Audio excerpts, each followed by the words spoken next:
Hello everyone, this is Vaibhav and you are watching my channel maths Giri with Vaibhav. तो last video में हमने देखा था एक्सरसाइज 7.3 का क्वेश्चन नंबर 2। इस वीडियो में हम देखेंगे क्वेश्चन नंबर 3। तो without wasting much time let's begin with the question number 3 क्या कहता है आपको, find the area of the triangle formed by joining the mid points of the sides of the triangle whose vertices are 0, -1, 2, 1 and 0, 3। ठीक है, तो आपको क्या बताना है, उस ट्राइंगल का एरिया बताना है जो कि इस ये बड़े वाले ट्राइंगल जो कि इसके कोऑर्डिनेट्स दे रखे हैं ए बी और सी। ठीक है, इसके कोऑर्डिनेट्स दे रखे हैं तो ए बी बी सी और ए सी आपकी 3 साइड्स हो जाएगी। उन 3 साइड्स को मिड पॉइंट को जोड़ के आपका जो एक छोटा ट्राइंगल बनेगा उसका आपको एरिया निकालना है। ठीक है, फिर क्या पूछा आपसे, find the ratio of this area to the area of the given triangle. तो इस जो छोटे वाले ट्राइंगल का जो एरिया है उसका रेशियो निकालना है आपको किससे, कि बड़े वाले ट्राइंगल के एरिया से। ठीक है, तो हमने क्या करा है, एक डायग्राम बना लिया। ए बी सी सपोज आपने नाम दे दिया। ठीक है, ये बड़ा वाला ट्राइंगल हो गया और पी क्यू आर उसके हो गए मिड पॉइंट्स, और इनको जोड़ के एक छोटा वाला ट्राइंगल बन रहा है। तो आपसे एक्चुअली में पूछा क्या है, सबसे पहले तो इसका एरिया निकालना है छोटे वाले का, फिर रेशो निकालना है किसका, इस छोटे वाले ट्राइंगल और ये बड़े वाले ट्राइंगल का। ठीक है, तो सबसे पहले हम क्या करेंगे कि इनके कोऑर्डिनेट्स निकालेंगे पी क्यू और आर के। ठीक है, तो ये सपोज हमारे कोऑर्डिनेट हो गए ए बी, ये हो गए सी डी और ये हो गया आपका ई एफ। ठीक है, तो ए बी की वैल्यू निकालेंगे सबसे पहले। तो आपको ये पता है कि ये मिड पॉइंट है। ठीक है, तो मिड पॉइंट का फॉर्मूला क्या होता है जब भी निकालते हैं हम, तो ए की वैल्यू कैसे निकल जाएगी, डायरेक्ट इसका जो एक्स होगा और इसका जो एक्स होगा उन दोनों का सम डिवाइडेड बाय 2। तो आपका ए के कोऑर्डिनेट्स आ जाएंगे। ठीक है, तो दैट इज़ 2 + 0/2, तो ये हो गया 2/2, दैट इज़ 1। तो ए की वैल्यू तो आ गई हमारे पास 1। सिमिलरली बी की क्या हो जाएगी, इनका जो y होगा और इसका जो y होगा उसको ऐड करके डिवाइडेड बाय 2। ठीक है, तो 1 + 3/2 दैट इज़ 4/2, तो ये आ गया हमारे पास 2। ठीक है, अब सिमिलरली सी डी की वैल्यू निकालेंगे। तो सी की वैल्यू क्या हो जाएगी, इन दोनों के एक्स कोऑर्डिनेट को प्लस करेंगे डिवाइडेड बाय 2, तो 0 + 0/2 दैट इज़ 0/2 और दैट इज़ 0। ठीक है, सिमिलरली डी की निकालेंगे, इसका y और इसका y ऐड करके डिवाइडेड बाय 2, तो -1 + 3 डिवाइडेड बाय 2, तो 2/2 दैट इज़ 1। ई की वैल्यू निकालेंगे, ई कैसे होगा, इन दोनों का एक्स का कोऑर्डिनेट ऐड करके डिवाइडेड बाय 2, तो 0 + 2/2, तो 2/2 दैट इज़ 1। एफ की वैल्यू क्या हो जाएगी, इन दोनों का वाई कोऑर्डिनेट ऐड करके डिवाइडेड बाय 2, तो -1 + 1 divided by 2, 0/2 is equals to 0।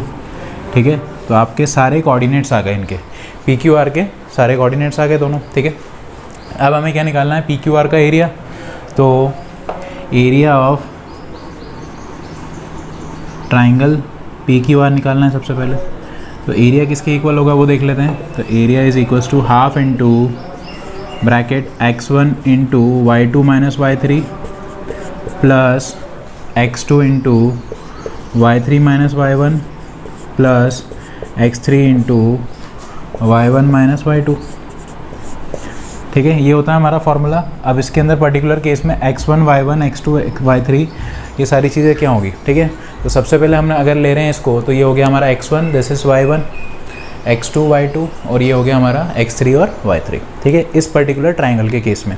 ठीक है, तो हाफ इंटू x1 क्या होगा हमारा a, x1 है a, तो a की वैल्यू क्या थी हमारे पास 1 इंटू y2 क्या होगा हमारा d माइनस f करना है, तो d क्या हो जाएगा हमारा 1 और f क्या है 0, तो 1 - 0 प्लस x2 क्या हो जाएगा हमारा c, तो c क्या है हमारा 0 इंटू y3 - y1 क्या होगा f माइनस y1 कितना होगा b, तो f माइनस b करेंगे तो f इज़ 0 माइनस b कितना है -2 प्लस x3 क्या है हमारा e।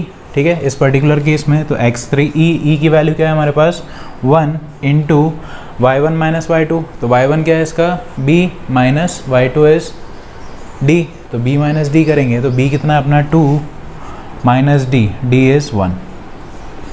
ठीक है, अब इसको फर्दर सॉल्व करेंगे तो हाफ इंटू ये हो जाएगा हमारा 1 into 1 - 0 is 1 plus 0 into -2 plus 1 into 1।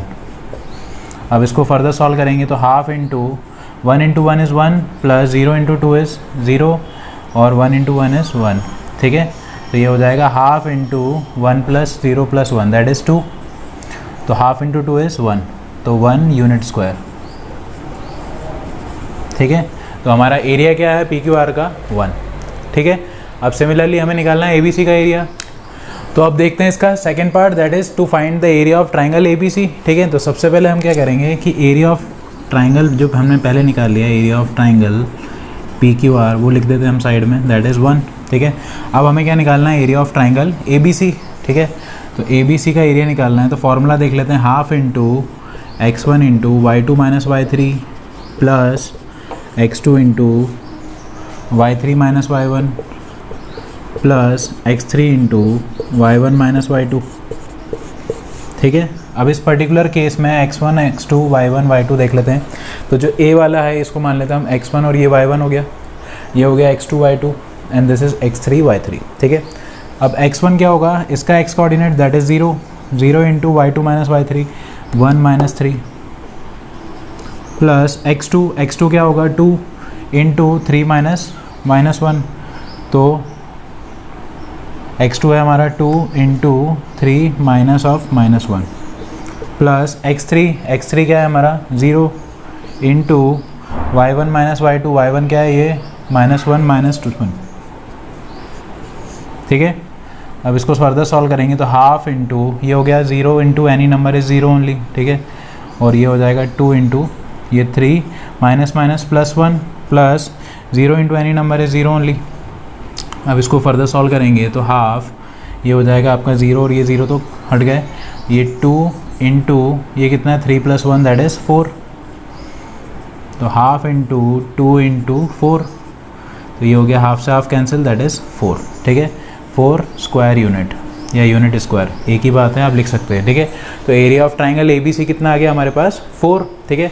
अब आपसे क्या पूछा था, इनका रेशो निकालना है थर्ड पार्ट में, तो therefore ratio is equals to area of triangle PQR divided by area of triangle ABC, that is 1/4, ठीक है।